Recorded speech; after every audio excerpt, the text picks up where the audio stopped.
Oi, gente, eu sou Tamara Rodrigues. Esse é mais um episódio da nossa série de Franciscas a Marias. E hoje viemos aqui falar sobre o direito das mulheres. A gente vai passar um pouquinho pela evolução dos direitos civis, vai falar um pouquinho sobre a Lei Maria da Penha, um pouquinho sobre as denúncias em caso de violência doméstica, em caso de violência sexual e também algumas outras coisas que a gente nem sabia que a gente tinha um respaldo jurídico, mas que a gente tem. Então é bom a gente saber disso também para caso se infelizmente algum dia acontecer com vocês. Então vamos falar um pouquinho sobre tudo isso. Vai ser um papo longo, mas com certeza vai valer muito a pena. E para conversar sobre isso, eu trouxe duas convidadas super especiais, a advogada Juliana Tang e a estudante de Direito, Lívia Branco. Meninas, por favor, se apresentem, Ju. Olá, Tamara. Olá, Lívia. Muito bom estar aqui. Como a Tamara disse, sou advogada, estou já um tempinho aí formada também e trabalhando um pouquinho com essa questão das mulheres. Espero que a gente possa estar trazendo algumas informações muito úteis hoje e esclarecendo algumas dúvidas para que mais mulheres possam estar informadas aí sobre seus direitos, como é que isso foi na história e como é que a gente está hoje, o que a gente precisa avançar também. Lívia, por favor, se apresente. Olá, gente, tudo bem? Meu nome é Lívia Branco, eu sou estudante de Direito, estou no 4º ano na FAD e espero que esse papo seja bem informativo e acrescente bastante na vida de vocês. Legal, vamos começar. Li, você pode trazer pra gente um pouquinho da evolução dos direitos civis e como tudo aconteceu no Brasil e no mundo? Então, tá. O Código Civil, ele é instituído em 1916, porém ele foi elaborado no século XIX.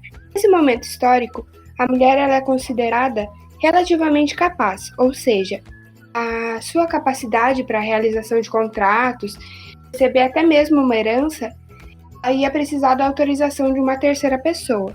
Normalmente essa terceira pessoa era o marido. Ela tem diversos obstáculos para ter a sua liberdade, que para qualquer ação que ela fosse realizar, ela ia precisar de um terceiro autorizando aquele ato. Hoje em dia, os relativamente capazes, eles são os menores entre os 16 e 18 anos.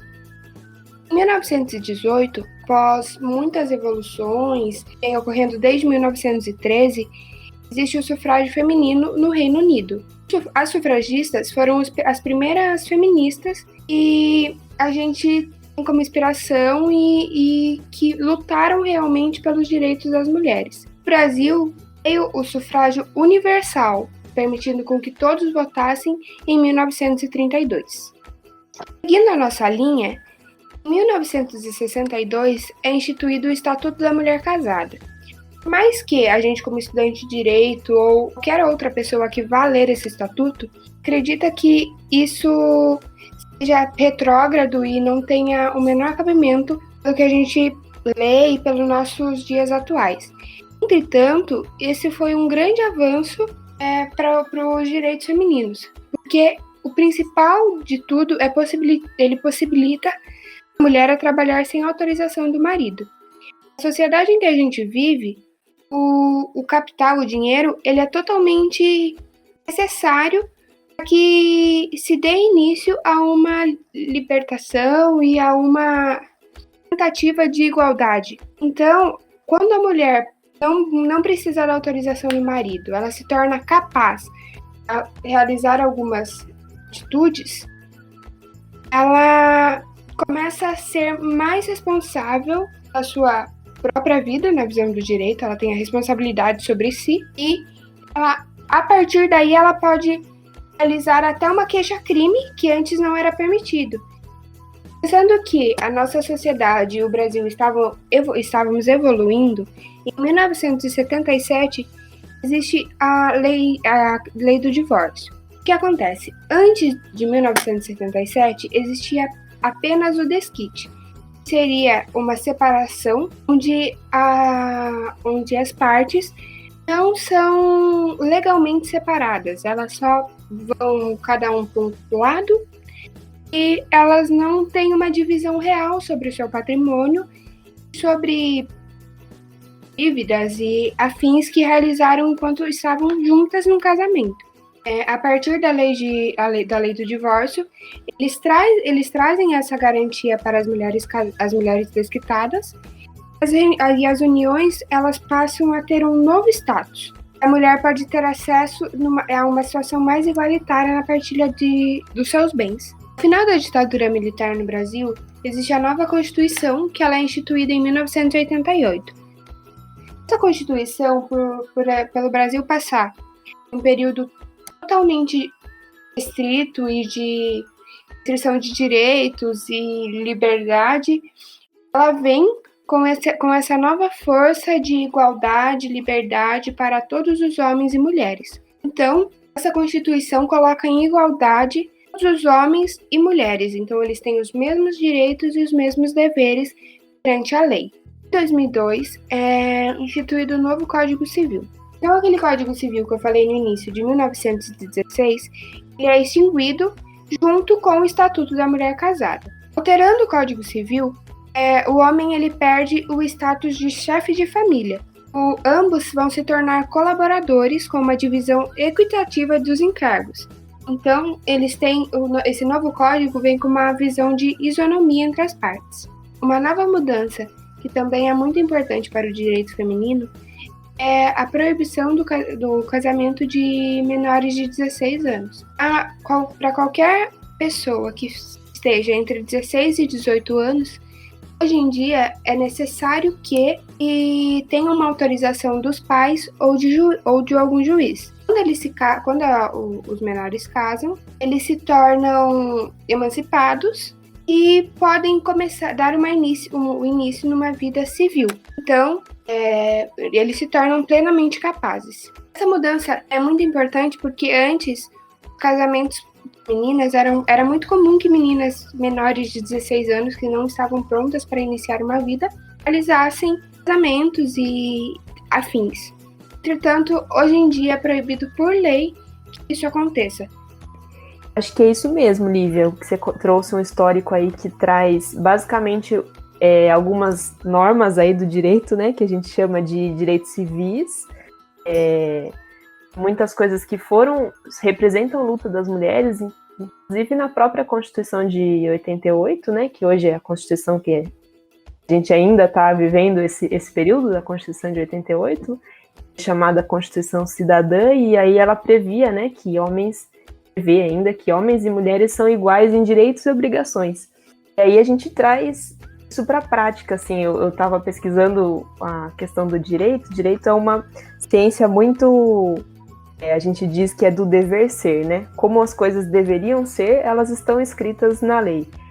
Mas até elas serem escritas na lei, houve uma luta muitas vezes por trás para que elas pudessem estar garantidas na lei, né? Então acho que é importante a gente fazer esse resgate, assim, próprio a luta pelo direito ao voto, o que teve por trás.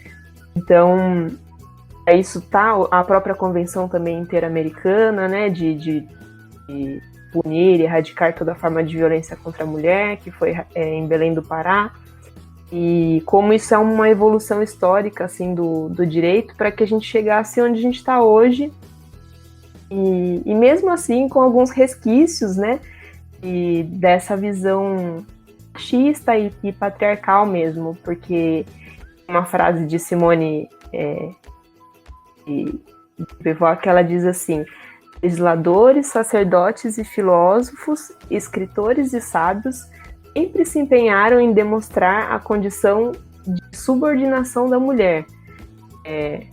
Né? Então, assim, essa condição de subordinação vem na lei, vem nos escritos, vem na filosofia, e como sempre foram homens, basicamente, que escreveram as leis até hoje, né? A gente pode outra discussão, mas que basicamente homens que escrevem e que julgam e que aplicam a lei.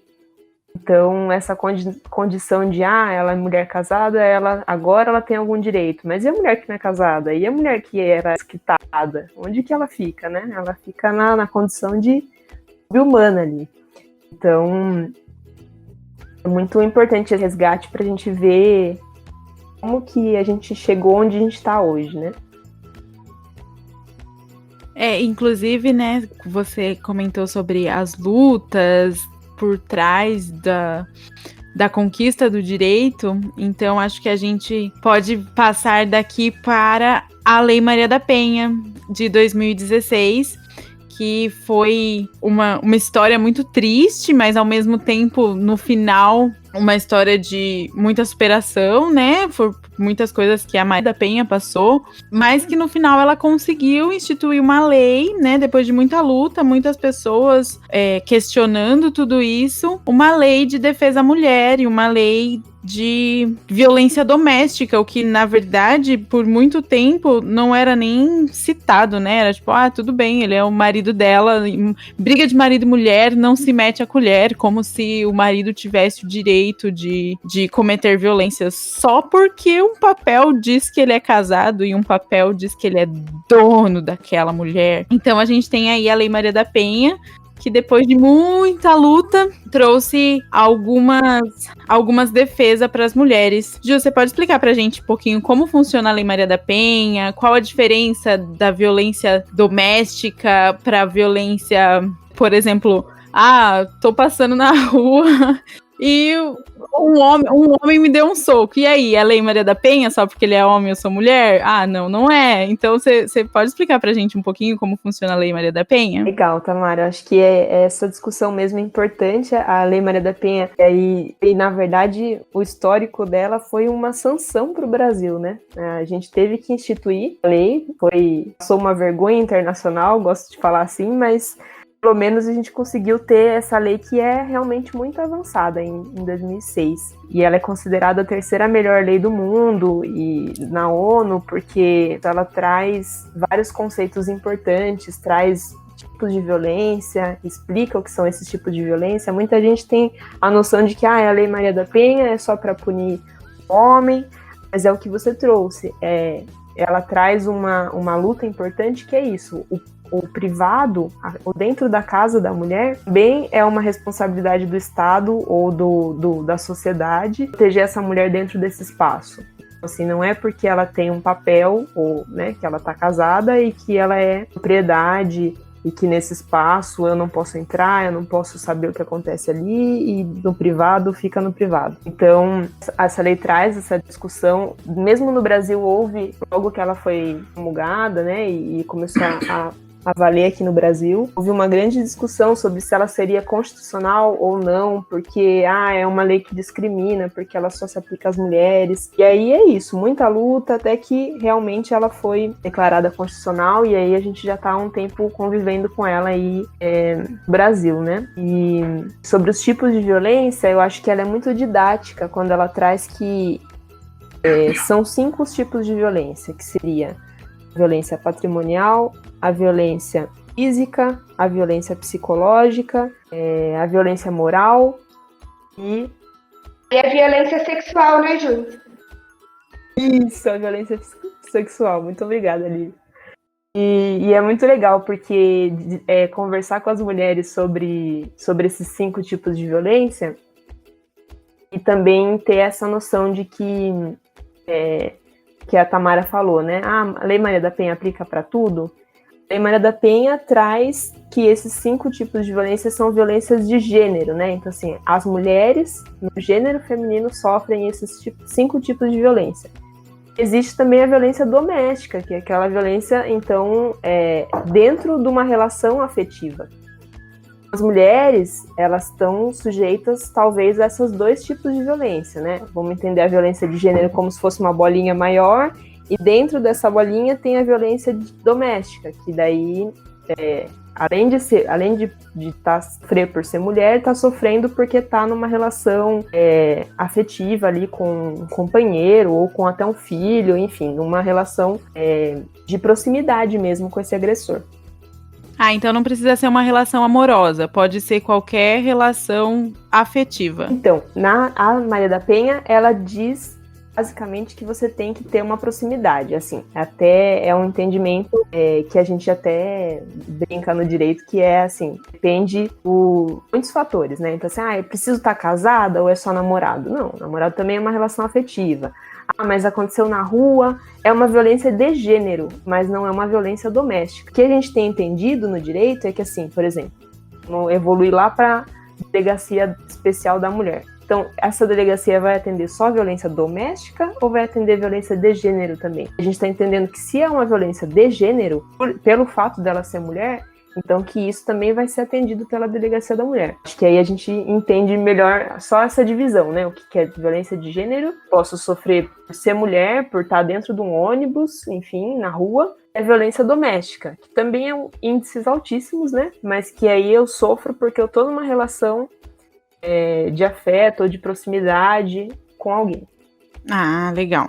Porque tem muita gente que pensa que é só quando você tá numa relação amorosa, que é só quando o seu marido ou seu namorado, ou quando, né, às vezes você não é casado, mas mora junto, mas não necessariamente, né? Se for filho, se for irmão, também conta como violência doméstica. Isso mesmo.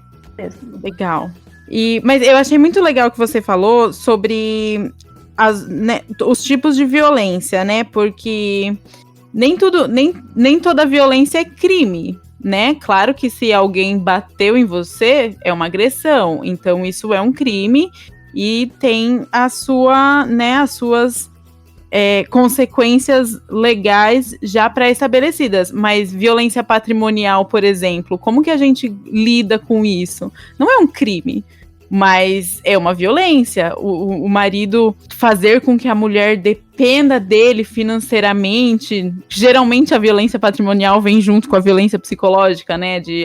Mas você vai se separar de mim e aí? Seus filhos não vão ter o que comer. Você vai perder os seus filhos. Então, todo um conjunto de violências que não necessariamente são crime, mas que são violências, né? Então, é muito interessante essa questão de que a lei ampara todo esse cenário. Isso, eu acho que é essa a ideia da lei mesmo. Até acho que aí a gente entrar na discussão do direito, né? Até a Lívia aí que tá na faculdade ainda, é um questionamento, né? Porque no direito a gente aprende as coisas como se elas fossem em caixinhas. A gente tem o professor de civil, o professor de penal, o professor de processo civil, o professor de processo penal. E aí parece que quando a gente vai para a vida concreto, tudo está misturado, as caixinhas abriram tudo, as bolinhas saíram e tá tudo ao mesmo tempo. É uma caixa de Pandora, na verdade, né? Parece que quanto mais tira, mais coisa vai surgindo, e aí você não sabe por onde você começa.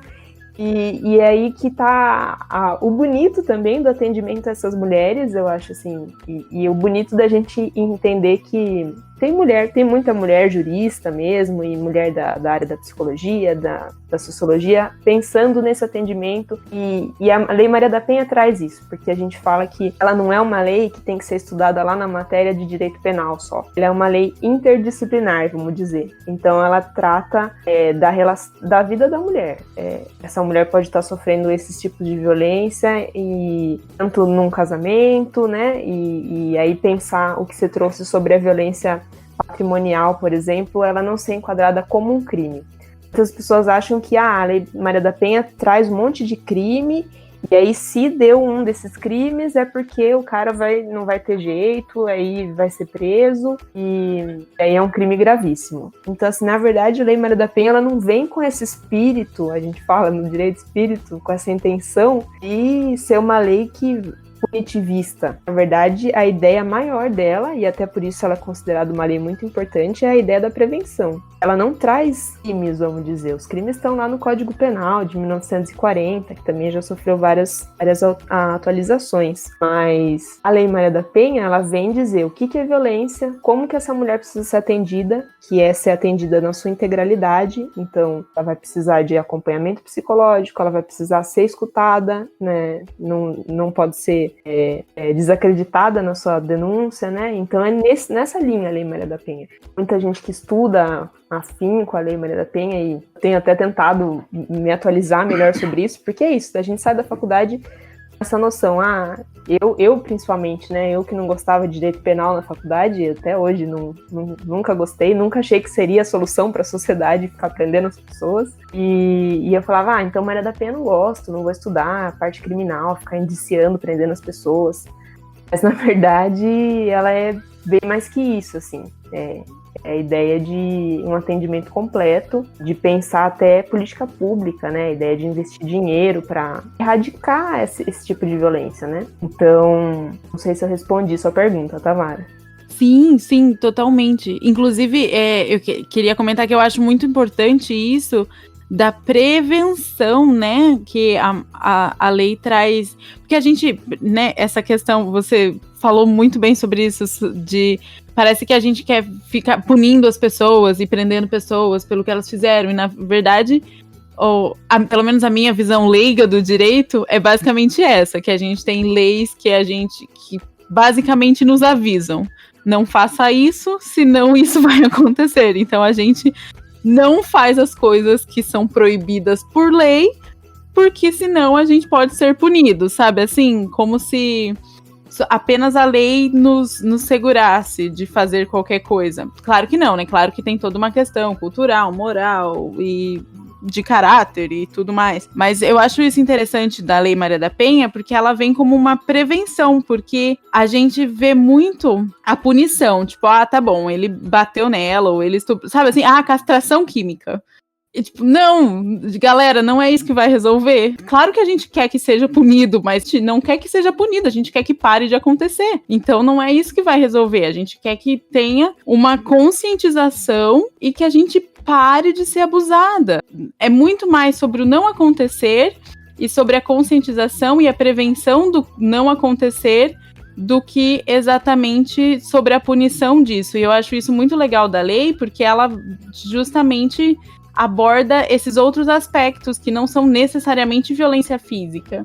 Então, se a mulher ela percebe que ela está sofrendo as outras violências, ela já pode pedir ajuda para que ela seja protegida de sofrer alguma violência pior, alguma violência mais agressiva, né, no nível físico, mais agressiva assim, né, fisicamente, porque violência psicológica fica aí anos de consequências mais, né, mais praticamente falando. Eu acho a lei linda justamente por essa questão de prevenção. Eu acho que cai muito, esse ano fez 4 anos do caso daquela menina que foi estuprada por 33 homens. Não cai necessariamente na Maria da Penha, mas eu acho que esse ano foi muito discutida essa questão da cultura do estupro, né? Não era mais a simples punição, mas sim o fato dos homens entenderem que não é necessariamente a punição que vai evitar com que isso aconteça, porque a punição existe desde a Idade Média e ainda assim as mulheres são estupradas, ainda assim as mulheres sofrem algum tipo de abuso, né? E é muito interessante a gente ver isso. A Ju falou, essa lei ela não traz novos tipos penais, ela não traz nenhum outro crime. Ela só vem para dar uma tutela para todas as mulheres que estão nessa situação, como medida protetiva, colocação dessas mulheres em abrigos. E aí cai no ponto que a Ju também falou, sobre políticas públicas, né, com a criação de abrigos, com a criação de lugares onde essas mulheres estejam seguras. Às vezes só a aplicação da medida protetiva, tudo bem, você não pode chegar perto de mim. Mas quantas meninas e mulheres a gente vê que foram mortas mesmo com a medida protetiva? Então tem uma grande discussão sobre isso também, né? Já que, né, comentamos sobre os casos de estupro, acho que a gente pode entrar, então, nessa questão de até onde a lei está ao meu lado, né? O que acontece? E aí? O que eu faço? Vamos rever um pouquinho principalmente essa questão do estupro? O que é um estupro, juridicamente falando? Então, Tamara, eu acho que é isso mesmo, a questão do estupro, até a Lívia estava falando da cultura do estupro, até fiquei pensando aqui, hoje, felizmente, eu acho que bem evoluiu essa ideia, né, porque parece que assim, estupro, somente na lei mesmo, né, a mulher casada não poderia sofrer estupro, antigamente, porque ela tinha o dever do casamento, uma das obrigações, que era estar disponível. Então, era inconcebível um estupro dentro do casamento. Hoje a gente já entende que pode acontecer. É uma relação sexual ali não consentida e pode acontecer mesmo dentro de um casamento, ou dentro de um namoro, enfim. Então, ali a parte do consentimento hoje é o problema, né? A chave ali para você interpretar o que seria um estupro ou não. Questão ali de domínio mesmo, né? Domínio do corpo feminino. Então, a gente tem entendido que estupro hoje, ele talvez ele não necessariamente precise comprovar que houve a penetração, ele pode estar configurado de outras formas. E isso é uma evolução, assim, no direito penal, né? Que muita gente não sabe também, eu acho, ainda também sobre a questão do estupro. Muita gente acha que, precisa ter, sei lá, a mulher precisa ter ido correndo pro hospital. Tem até a questão sobre o exame ali de corpo de delito, como que você vai comprovar isso, que é bastante complicado muitas vezes, né? Mas se não houve consentimento dessa mulher sobre essa relação ali se deu de forma violenta, a gente pode enquadrar isso enquanto estupro, né? E a questão do estupro de vulnerável?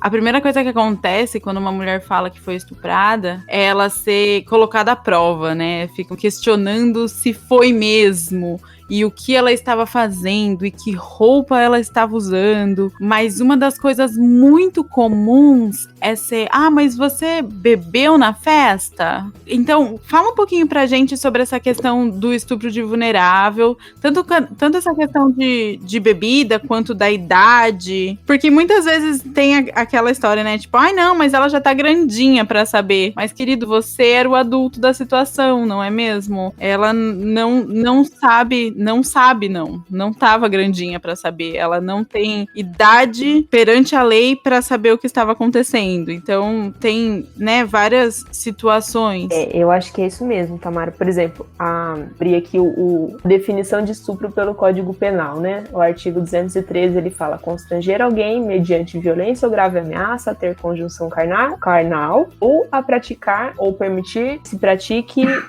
ato libidinoso, né? Então, aí a pena é de 6 a 10 anos. E aí tem essa discussão do estupro de vulneráveis. Diz o parágrafo assim: se a conduta resultar em lesão corporal, natureza grave e tal, ou se a vítima é menor de 18 ou maior de 14 anos, e aí aumenta a pena, que aí a gente considera o estupro de vulnerável. Também agrava se resultar morte para a vítima, enfim, tem várias coisas aqui. Mas até tô lembrando aqui que no começo desse ano a gente fez uma campanha do Carnaval Sem Assédio. Eu acho que entra nessa discussão, né? Tive a oportunidade de falar com algumas meninas numa escola e elas tinham várias dúvidas, assim: mas e se o cara também é menor de idade? E se os dois são menores de idade? E, enfim, várias dúvidas, e eu abri a lei com elas. Eu falei: olha, gente, vamos ler a lei. E fui lendo, né, a questão do estupro, a questão da pena, e eles ficaram horrorizados, assim, porque era isso, assim, o que tá por trás disso? Se já é grande para saber, e assim, o que a lei diz a pessoa menor de 14 anos, ela não tem como consentir com essa relação. É isso que a lei quer proteger ela de uma relação, porque ela não tem capacidade de dizer se tá consentindo ou não. Lógico, pode acontecer com um menor que não houve, né, teve uma relação e houve consentimento, lógico que pode, a gente sabe que tem de tudo. Mas é uma proteção mesmo da lei. O estupro ainda é um crime que é muito complicado a comprovação, mas que pode ser muito complicado, às vezes não, né? Às vezes, hoje em dia, até com questão de gravação, enfim, testemunha, mas a lei vem para proteger esse menor de 14 anos mesmo, acho que é isso. E aí também a questão do álcool, né? O famoso a Boa Noite Cinderela, ou no carnaval todo mundo é de todo mundo.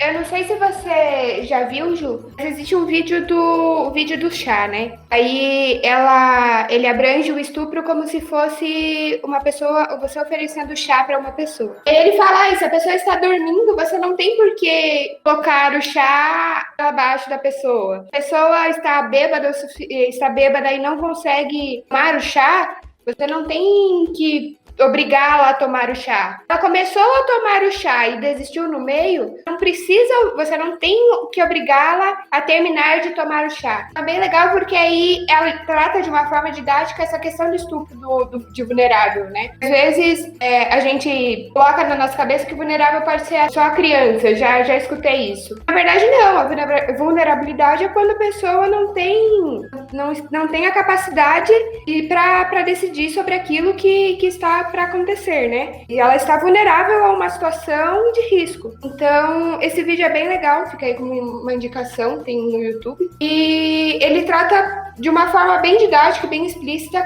quão absurdo é o estupro, quão absurdo é você obrigar uma pessoa a fazer sexo contra a vontade dela.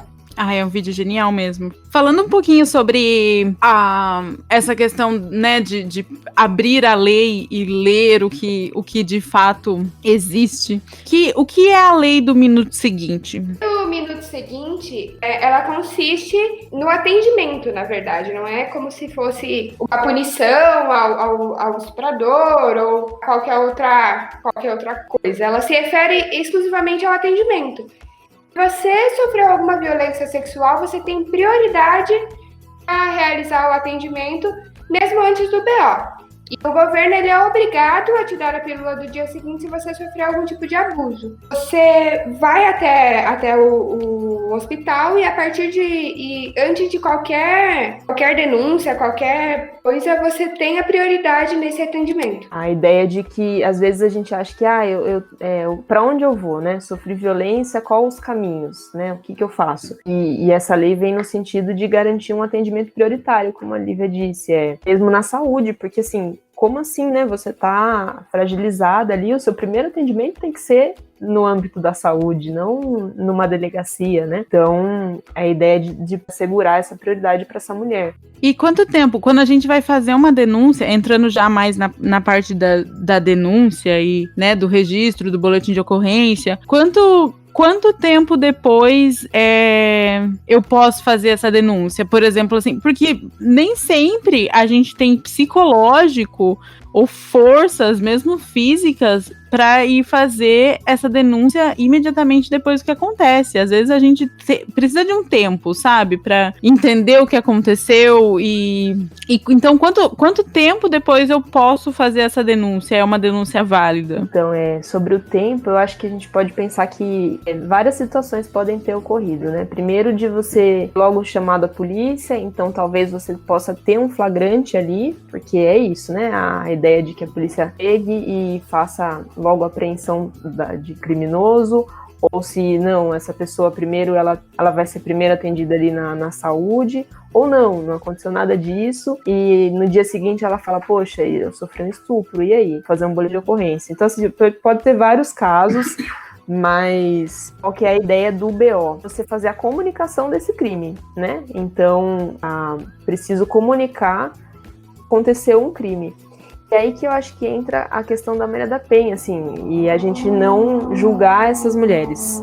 Inclusive, muitas vezes essa mulher, ela não tá como a Tamara falou, ela não tá com forças para ir, ela tem medo de denunciar, às vezes o cara é namorado, ela tem uma relação afetiva e ela não tá preparada para fazer essa denúncia nesse momento. O que acontece, né? Às vezes ela vai precisar primeiro fazer um fortalecimento ali num atendimento psicológico ou de assistência social mesmo, ou primeiro ela vai querer a medida protetiva para primeiro ter o afastamento desse homem para depois ela falar, não, agora eu quero denunciar mesmo, aconteceu isso e isso, eu sofri violência sexual ou eu sofri violência física. Isso que é importante a gente fazer, o que as meninas têm entendido e têm evoluído isso no estudo do direito e da assistência social, no acolhimento dessa mulher que sofreu violência, ela muitas vezes fazer ali uma avaliação de risco. Então, assim, eu estou em risco?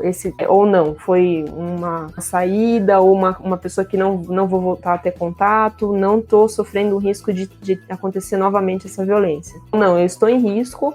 a primeira coisa que eu preciso fazer é ter a garantia de que esse agressor não vai se aproximar de mim novamente, não vai manter contato. Então, isso é muito individualizado. Isso que é um atendimento que a lei mesmo prevê que seja individualizado para essa mulher.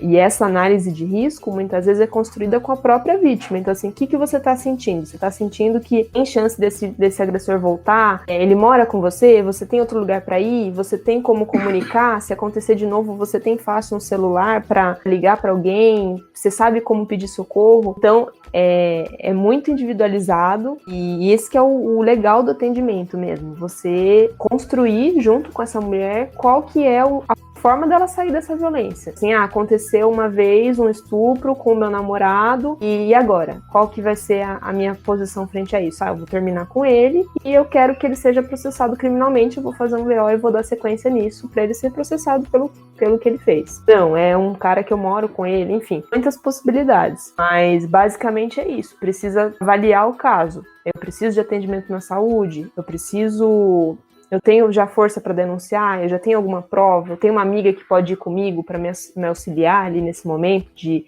fazer esse relato, porque é isso, o BO você vai precisar relatar isso de forma mais completa possível e com maior quantidade de dados e até provas que você tenha, para que isso possa virar um processo crime no futuro. Tá, então vamos tentar fazer uma linha, assim, de passo a passo, para se por um acaso alguém que esteja ouvindo resolva fazer alguma denúncia algum dia.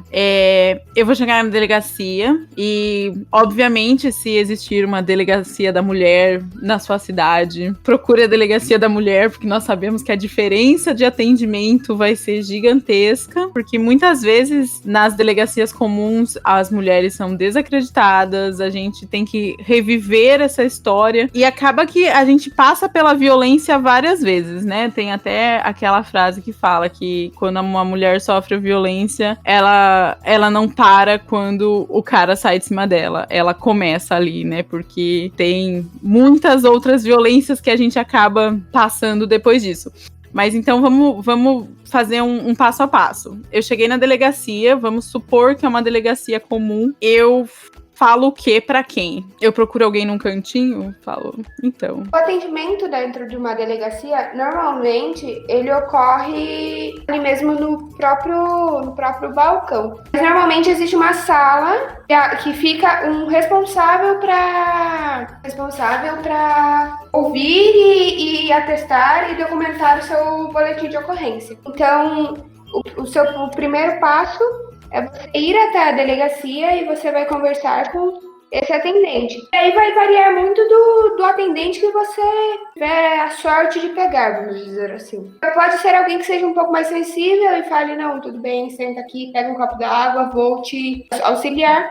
Mas ainda existem várias pessoas e vários policiais, enfim, e podem simplesmente falar, tudo bem, então o que aconteceu, me descreva detalhadamente, e ele vai fazer o BO. A partir desse BO, ele vai te entregar um papel, nesse papel tem o número da ocorrência, e a sua ocorrência ela vai ser encaminhada para o delegado de polícia, que vai tomar as devidas precauções para se tornar uma denúncia ou não. Eles vão sempre pedir o exame de corpo de delito? Porque nem a gente comentou que não necessariamente precisa ter penetração para que tenha sido um estupro. O exame de corpo de delito, ele vê só essa questão de penetração ou ele vai checar o meu corpo inteiro para ver sinais de violência? Como funciona esse exame? Eles vão sempre me pedir o exame? É feito na delegacia ou é no hospital? Então, a questão do exame do corpo de delito, acho que até antes de responder isso, uma coisa importante para a gente dizer agora sobre o boletim de ocorrência é que as delegacias, a secretaria, né, aqui no estado de São Paulo, e eu sei que em alguns outros estados também, disponibilizaram para essas mulheres agora, nesse momento de pandemia, né, que a gente está vivendo aí o coronavírus, realizarem esse boletim de ocorrência de forma eletrônica. Então, pelo site ali da Segurança Pública, você já pode comunicar a ocorrência desse crime. Não é tão difícil, é até tranquilo de acessar o site e fazer. É lógico que a gente sabe que nem todas as mulheres vão ter acesso à internet e vão ter todas essas informações, mas é uma iniciativa importante da Secretaria de Segurança Pública para proteger essa mulher, para que ela não tenha que nesse momento complicado, estar presencialmente na delegacia para abertura desse boletim de ocorrência. Inclusive, algumas delegacias estão disponibilizando canais de telefone em que elas atendem mesmo. Depois que você faz esse procedimento pela internet, você pode estar ligando para acompanhar como é que está o andamento disso. E também até canal de WhatsApp, eu sei que algumas delegacias estão fornecendo. Inclusive, eu tive na delegacia da mulher quando estava para sair agora em março, que foi regulamentada essa forma de boletim de ocorrência eletrônico. Eu tive conversando com a delegada aqui de Sorocaba, e aí ela estava para sair ainda o canal do WhatsApp, não tinha saído, agora já saiu. Mas assim, qual que é a intenção deles, né, em relação a isso? Como é uma forma, às vezes, muitas vezes é urgente, essa mulher ela vai pedir essa medida protetiva, ou vai precisar fazer esse exame, né, de corpo de delito. Então, assim, esse exame é agendado normalmente, acho que pode, né, essa mulher já sofreu ali, já foi direto encaminhada para a saúde até antes de fazer o BO, muito provavelmente esse médico que já atendeu, esse médico, o nome dele já vai constar no BO, né? Então, assim, ele já vai constar como tendo avaliado essa mulher. E aí, assim, eu tenho medo do exame de corpo de delito, mas, assim, não é para ter.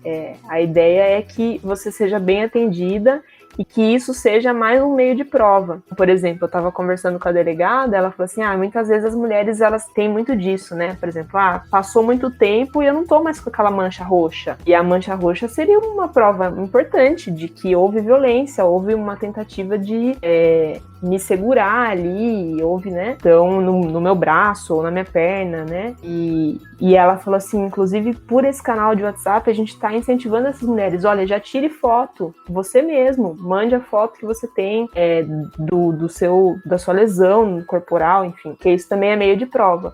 Recentemente também orientei, né, um caso em que foi isso, assim, foi mais grave, foi uma tentativa de feminicídio mesmo, graças a Deus foi tentado, não teve sucesso. O corpo de delito veio acontecer umas 2 semanas depois, assim, para ela voltar, ela foi chamada foi atendida pela saúde primeiro, mas foi chamada novamente para fazer colher esse exame junto com um especialista. Mas acho que é isso, né? Dentro disso a gente pode orientar as mulheres, olha, sei lá, tô vendo meu corpo, tá com uma mancha e daqui 2 dias não vai estar mais, eu vou tirar uma foto, é prova sim, e tentar fazer o quanto antes, porque é isso. Mas também aquela questão, né, estupro, muitas vezes, eu preciso ir lá e a primeira reação da mulher é o quê? Eu tomar banho, né? Eu tô suja, enfim. E também a gente não pode falar, não, o agente do direito, que é o mundo das provas, não, essa mulher é muito melhor que ela vá lá, ela já faça o exame e ela não tome banho, enfim. E eu acho que é exigir demais de uma pessoa que foi vítima de uma violência isso. Então, assim, é muito de caso a caso. Se você tem esse sangue frio e, não, eu vou correndo e eu vou ser atendida, enfim. Então é a regra. Com certeza não é a regra. Até porque eu acho que as pessoas ainda têm a visão de muito CSI do mundo do direito, de todo o crime, né? Não é o simples... não é porque que você ainda tem resquícios do homem no seu corpo, enfim... E isso vai fazer com que consiga identificar por meio de estudos e vou colocar o resto do cabelo dele em tal lugar. Tem alguns meios de prova e tudo mais, mas isso não é como se o cabelo da pessoa fosse prova de que aquilo realmente ocorreu. Então, o simples fato da mulher esperar um pouco, se sentir bem com aquilo e fazer o boletim, não atrapalharia, né? Como as pessoas normalmente acreditam que vai atrapalhar por essa visão de CSI que as pessoas têm no mundo do direito penal, né? E muitas vezes eu acho que até isso é importante dizer, né? O exame de corpo de delito, muitas vezes o laudo dá como inconclusivo. E é muito comum, assim, eu não tenho tanta vivência na prática criminal, mas, assim, dos cursos que eu tenho feito e a experiência das advogadas que lidam basicamente com crimes, assim, que precisa do exame, é que, via de regra, o laudo dá como inconclusivo. E muitas vezes aí a gente pode até fazer uma reflexão do porquê que esses médicos, né, não... É lógico, a gente não vive no país do CSI, como a Lívia falou, né, não temos talvez nem tanta tecnologia para isso e até inocência achar que vai ser dessa forma, mas por que às vezes esse médico não colocou pelo menos alguma coisa a mais nesse laudo, né? Que poderia auxiliar, ou, né, indícios, ou algum esforço ali, e não, ele prefere colocar como, inconclusivo, não deu para concluir e não tenho responsabilidade sobre isso. Achar que o exame de corpo de delito é a sua salvação não é. É muito provável que possa dar inconclusivo. Inclusive, eu estava ouvindo um relato dessas advogadas num desses cursos e ela falava, gente, teve uma mulher que ela foi estupro marital e ela foi estuprada enquanto dormia e ela estava usando um absorvente interno. E aquilo teve uma perfuração no útero. E aí ela falou, bom, hoje eu vou conseguir um corpo de delito que dê conclusivo. E o laudo foi inconclusivo. Então, desse relato eu falo, não dá pra achar que isso é o que vai garantir o seu direito. Então não dá pra ter essa ilusão, né? E como faz, né? Porque, cara, é seu marido, tipo, é óbvio que tem, mesmo que a gente seja o CSI, é óbvio que tem coisas do seu marido no seu corpo, cara, é o seu marido, sabe? Tipo, não, eu juro que eu fiquei pensando na cena, sabe? Assim, tipo, que agonia. Eu tô pensando na dor dela, na verdade, porque, mano... Pensa você acordar assim, de repente, com o seu útero sendo perfurado. É o momento das notícias tristes, mas assim, até pra gente pensar, né? Porque, por exemplo, pra essa mulher serviria pra já ir fazer um BO? Serviria, porque foi o que ela tentou, provavelmente ela teve, né, dor ali e tal, e procurou ali um atendimento, fez um boletim de ocorrência, enfim. Mas existe um outro caso, por exemplo, de que ela contou, de uma mulher casada também, já mais de idade, vamos dizer, uma mulher talvez não tão estudada, que a primeira reação dela foi procurar um posto de saúde. E aí, basicamente, não estava relatando nenhuma violência, mas ela falava assim, eu quero passar com a médica para eu conseguir uma pomada vaginal. Mas o que a senhora tem? Tá com infecção? O que acontece? Não, eu só quero uma pomada vaginal. E aí a médica, o pessoal do posto, né, começa a ter aquela desconfiança, tenta trazer para a ideia de, né, vamos ouvir essa mulher. E aí, basicamente, ela admite, ela fala, olha, na verdade eu queria, porque quando eu tô usando a pomada, eu não tenho obrigação de estar ali de ter a relação sexual. Então, o que essa mulher tá relatando, na verdade? Ela tá relatando que, primeiro, ela acha que é obrigação dela, sim. Provavelmente ela já sofreu vários estupros dentro desse casamento. E que agora ela tá meio que cansada disso e ela tá tentando achar um jeito de fugir. Mas ela não tem nem a instrução de como fazer isso. Olha como um simples pedido de ajuda pode vir mascarado, assim, né? Então, a importância de ouvir essa vítima, assim, de botar ela num espaço de segurança que a gente fala, né? A ideia de, não, pode falar pra mim, isso não vai sair daqui. Confiabilidade, né? Estabelecer uma relação de confiabilidade com essa vítima. Nem sempre vai ser fácil de comprovar, nem sempre essa mulher vai estar preparada, vai estar entendendo toda a proporção daquilo. E ela precisa ser informada. E aí que eu acho que entra aqui até o que a gente está fazendo, a informação, né? Que ela possa ter alguém que fale, olha, isso é isso, a consequência disso vai ser isso, o caminho que você vai passar é longo, mas eu posso estar com você. Então, nessa linha. Se eu sei de alguém que está passando violência, mas eu não tenho capacidade para acolher essa mulher, eu não sei nem por onde começar, talvez a primeira coisa seja falar, oi amiga, tudo bem? Eu tô aqui se precisar. Pode ser que essa mulher fale, não preciso, mas um dia se ela lembrar, ela vai, opa, alguém falou que tava lá se eu precisasse. E é isso, você falar, você quer anotar meu telefone aí no seu celular? Se você precisar, eu tô aqui. Se você quer que eu vá em algum lugar com você tá precisando de alguma...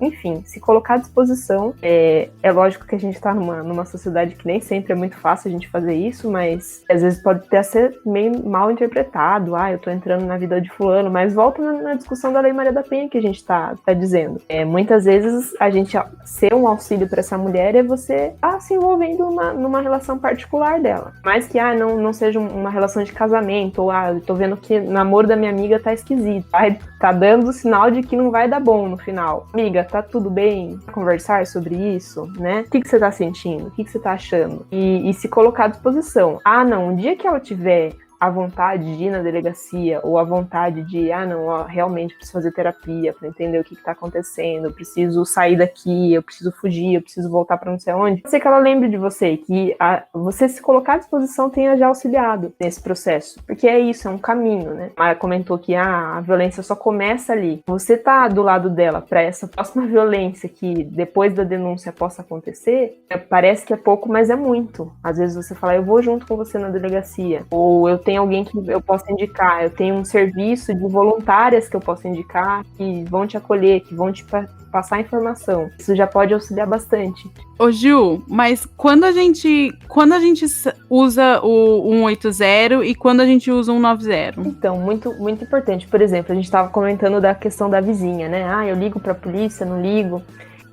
Se você está presenciando uma situação de violência e aquilo pode dar um flagrante, então assim, a polícia pode chegar e aquilo tá acontecendo ainda, não tenha dúvida, ligue 190, que é o da polícia mesmo. Então assim, sei lá, mesmo que seja na rua, a fulana tá apanhando do marido, eu tô presenciando isso, é polícia, é 190. Você tá presenciando um crime, em tese pela Constituição, você mesmo poderia dar voz de prisão em flagrante para uma pessoa se você está presenciando. Lógico que a gente não tem todo o aparato para resguardar e a gente tem que também se proteger, né? Não dá para se expor em algumas situações, mas é 190. Você vai comunicar o local, pode fazer uma denúncia anônima no 190 ou você pode se identificar e você vai comunicar o local dos fatos, passar o endereço e uma viatura deve ser encaminhada ao local.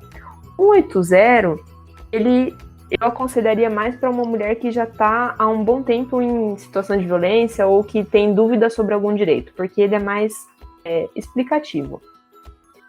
Você liga e aí você pode, por exemplo, ouvir sobre o que é violência, entender quais são a rede de proteção que você pode acessar. É um canal informativo, bem, você pode começar uma denúncia a partir dele, mas ele não é um direto, assim, vamos dizer, uma situação mais emergencial, você já fala direto com a polícia, já é melhor, né, para a ideia de urgência. É basicamente essa a diferença. O 180, por exemplo, ele tem até um canal para você ouvir em outras línguas. Então, por exemplo, você é uma mulher refugiada, você consegue ouvir em francês o menu de acesso, sabe?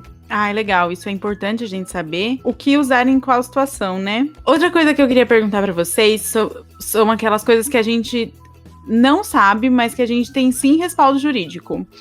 Por exemplo, importunação sexual, assédio sexual, qual a diferença entre eles? Quando que a gente faz uma denúncia, né, na vara criminal e quando que a gente abre um processo contra alguém na vara civil? Qual a diferença entre elas e como isso acontece? Eu preciso de um advogado sempre? Ou eu posso ir numa delegacia? Ou como funciona? Então, acho que sobre o assédio, até acho que cheguei a comentar da campanha que eu participei, do Carnaval Sem Assédio, né? Essa campanha ficou bem forte no Carnaval. E o assédio, basicamente, é aquela situação em que você tá... O famoso fio-fio, né? Eu fui assediada e começou a querer provocar alguma coisa. Normalmente é alguém que você não tem uma relação tão próxima, assim. Pode ser alguém na balada, no Carnaval, na rua, enfim.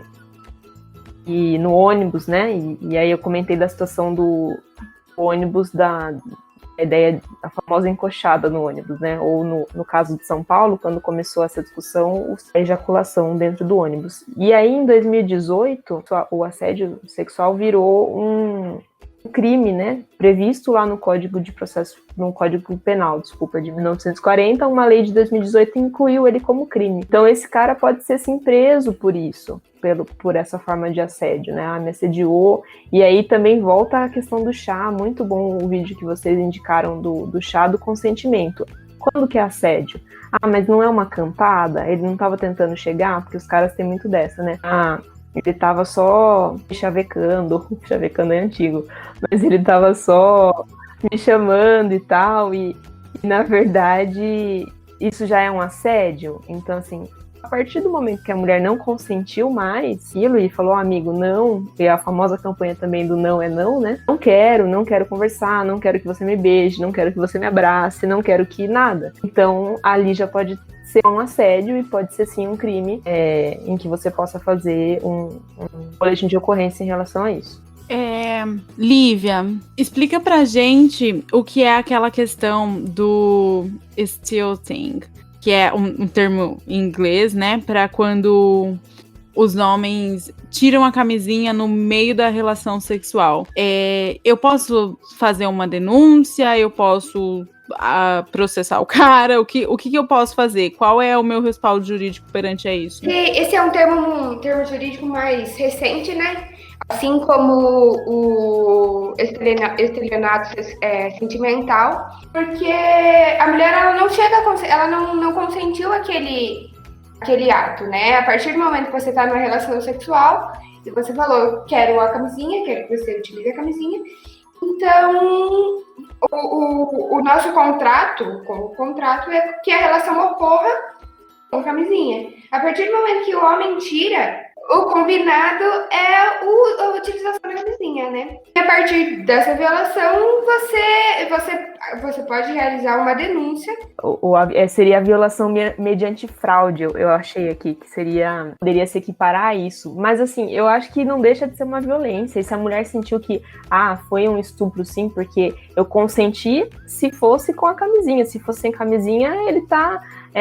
o que ele tá fazendo? Ele tá querendo me engravidar à força? Ele tá, sabe? O que ele quer nisso, né? Então, assim, se foi uma fraude, ela não percebeu isso no meio, a gente pode talvez tentar enquadrar num artigo do Código Penal que diz de violação mediante fraude. Mas, assim, eu fiquei feliz de vocês terem trazido essa discussão, porque, para mim, é um avanço da discussão das mulheres dentro do direito penal. Assim, a gente pensar 1 milhão de situações que podem acontecer e que elas não podem acontecer nos fatos, mas que no direito elas têm que ser proibidas e têm que ser prevenidas, né? Então, volta nas caixinhas. Em que caixinha que a gente vai enquadrar isso? Vamos tentar enquadrar ela num crime, sim. Dependendo do jeito, a gente pode tentar enquadrar numa violação mediante fraude, ou a gente pode enquadrar num estupro mesmo, porque, né? Enfim.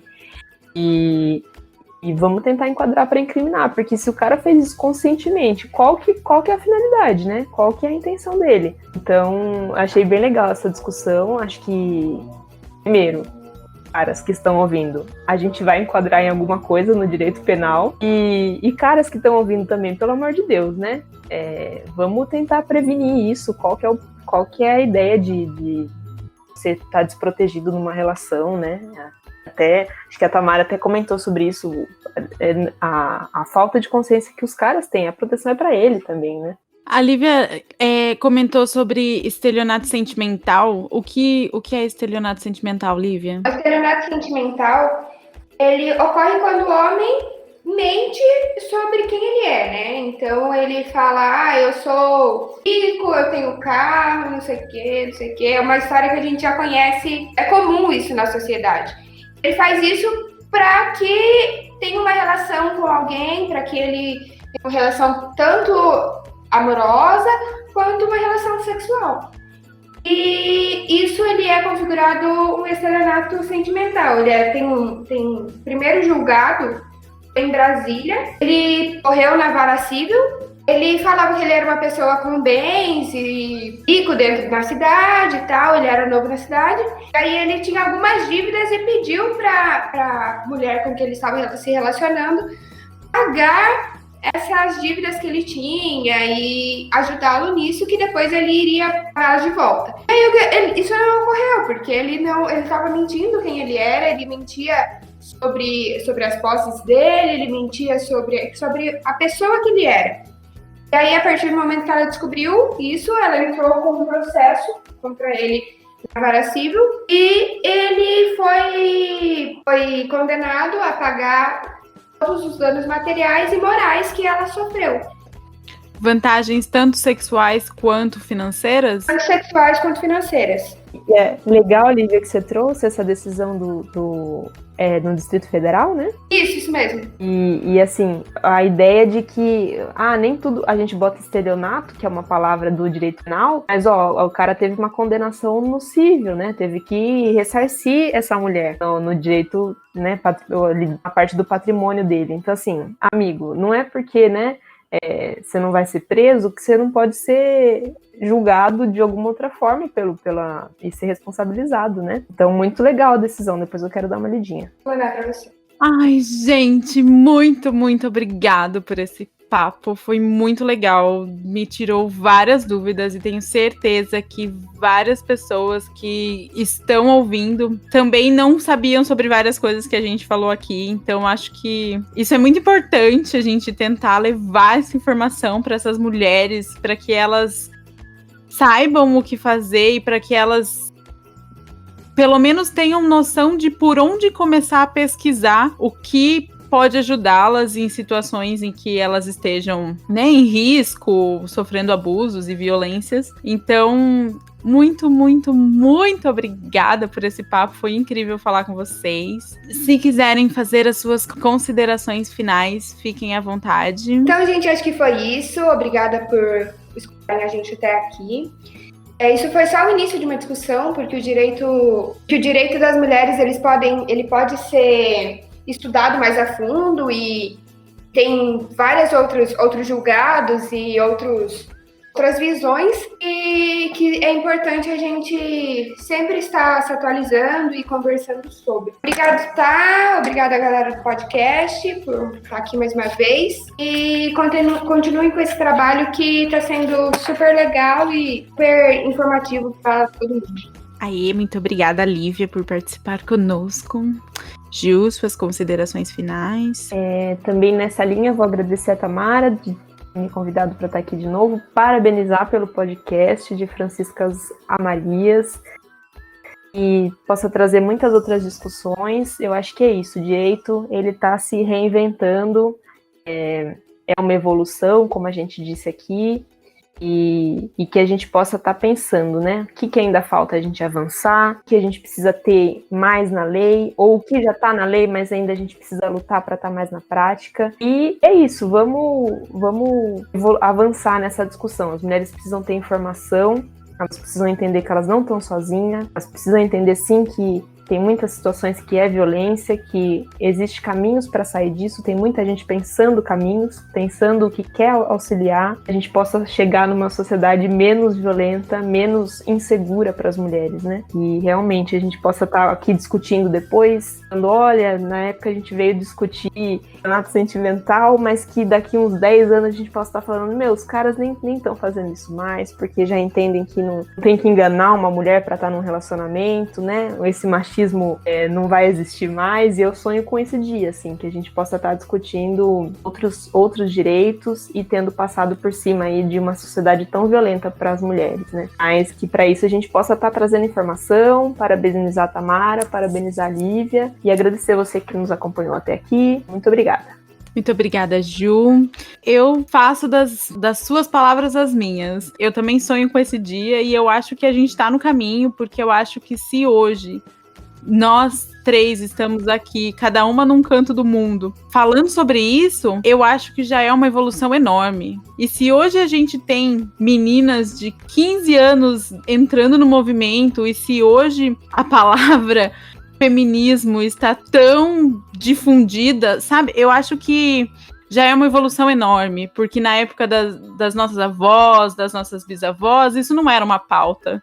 Então, se a partir do momento que nós já estamos tendo coragem de falar sobre isso, porque são assuntos totalmente que são tabus, né? Então, mesmo quando a gente fala de direitos das mulheres, parece simples, parece, direito das mulheres, mas aí a partir do momento que a gente fala que o marido não tem o direito de transar com a mulher, porque se ela não consentiu, não é uma transa, é um estupro, já vira um tabu, já vira questionar a sociedade e o funcionamento dela. Então, se hoje a gente já está tendo essa coragem de fazer esses questionamentos, eu realmente acredito e tenho muita fé de que isso vai melhorar e que vai nos levar para uma sociedade melhor e que daqui 10 anos a gente vai estar discutindo outras coisas e que essas discussões não serão mais necessárias, porque estaremos num mundo melhor. E com isso, eu trago a frase da Simone de Beauvoir, que fala: Nunca se esqueça que basta uma crise política, econômica ou religiosa para que os direitos das mulheres sejam questionados. Esses direitos não são permanentes. Você terá que manter-se vigilante durante toda a sua vida. Então eu acho que é isso aí. Eu acho que é sempre estar falando sobre isso. E muito obrigado, querido ouvinte que nos acompanhou até aqui. Siga nas nossas redes sociais, podcast.crítico, que terão outros episódios da nossa série feminista de Franciscas a Marias para conversar com todas as mulheres. Conhecimento e informação, e claro que nós não somos as donas da verdade, mas tentar trazer um pouquinho do que a gente sabe para compartilhar com todas essas mulheres que merecem saber sobre a própria vida e ter o controle sobre a própria vida. Muito obrigada, pessoal. Eu fico por aqui.